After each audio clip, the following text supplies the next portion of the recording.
Ya. Bueno, hola, a ver, ¿cómo te encuentras? Hola Juanca, ¿bien? Listo, a ver, para mí es un gusto y es un placer, un privilegio que tú estés en esta oportunidad aquí en el canal. Yo sé que esto va a ser de mucha bendición, tu vida, tu testimonio, lo que has vivido en Dios, así que pues el set es completamente tuyo cuando quieras arrancar. Bueno, aquí se vale estar nervioso, ¿cierto? Porque yo estoy nervioso. Ok, bueno, mi nombre es Bernie Herrera y esta es mi historia.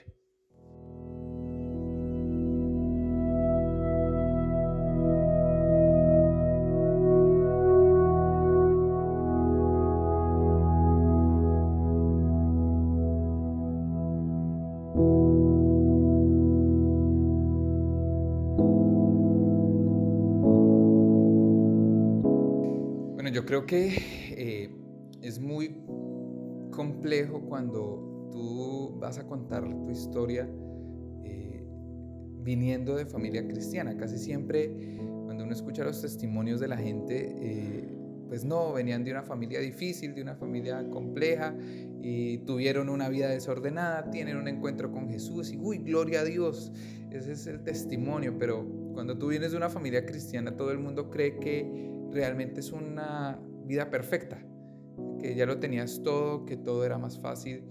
Y, y yo creo que eso es un mito bastante difícil porque nos ha cargado a los que tuvimos esa oportunidad, que hoy en día yo veo como una bendición, de nacer en una familia cristiana. Yo vengo de ser la cuarta generación de cristianos.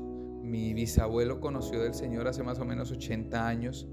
Mi abuelo es pastor. Mi papá nació ya en familia cristiana. Y pues cuando yo nací ya, obviamente mi papá y mi mamá ya había aceptado a Jesús en su corazón.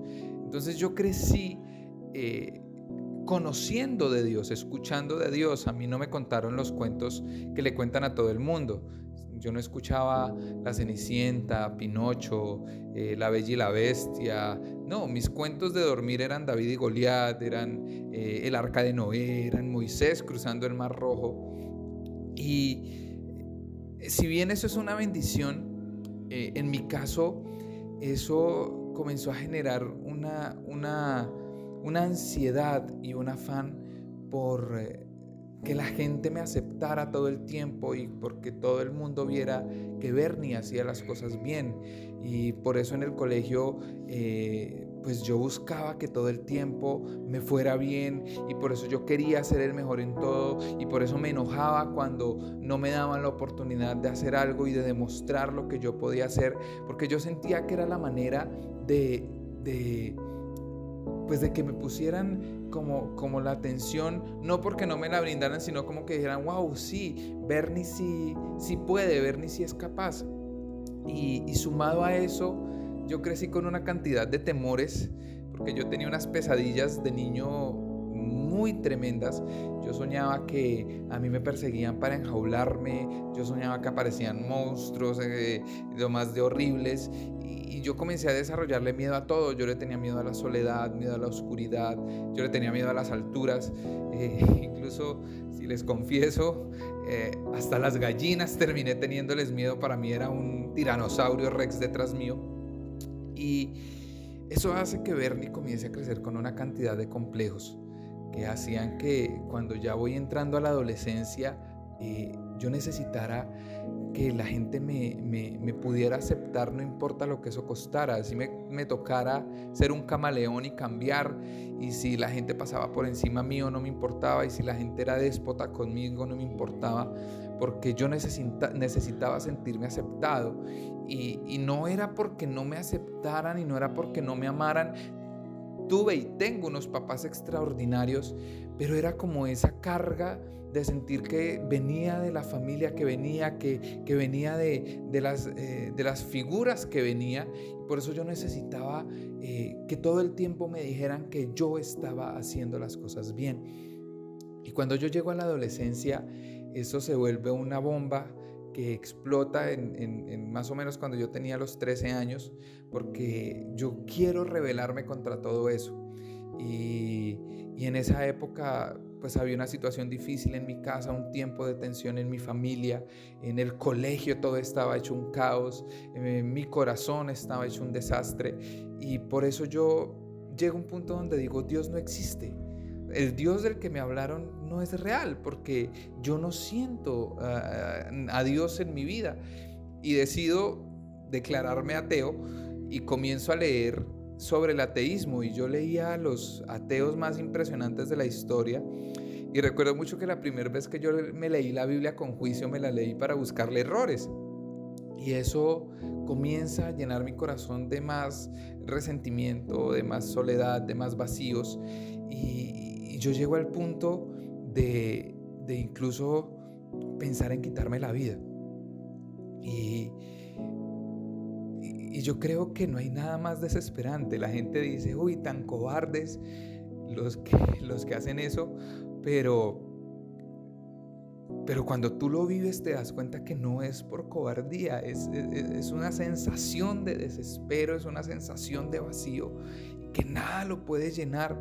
Y aunque yo salía con mis amigos en esa época y duraba mucho tiempo con ellos y sentía que me estaba rebelando, incluso recuerdo que encontré una navaja en el colegio y la comencé a llevar al colegio porque quería sentirme malo, y comencé a salirme de clase y a hacer cosas que me mostraran que me estaba rebelando contra ese sistema que me han establecido.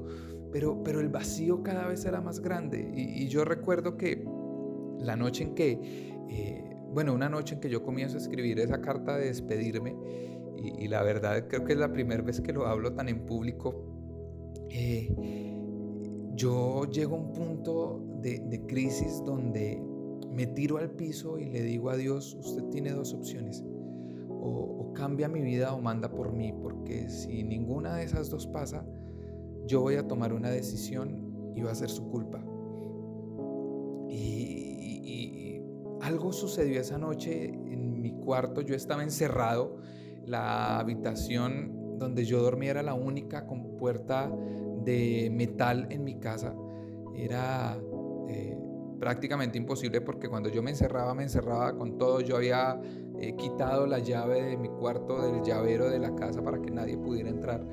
Y cuando yo entro en mi cuarto y me encierro y hago todo esto, pasa algo, y es que yo siento que alguien entra y me toma por los hombros, y no quiero sonar místico ni estrafalario, pero yo no me explico cómo termino en mi cama. Y desde esa noche algo comienza a pasar, porque yo tengo la seguridad que esa noche tengo un encuentro personal con Jesús.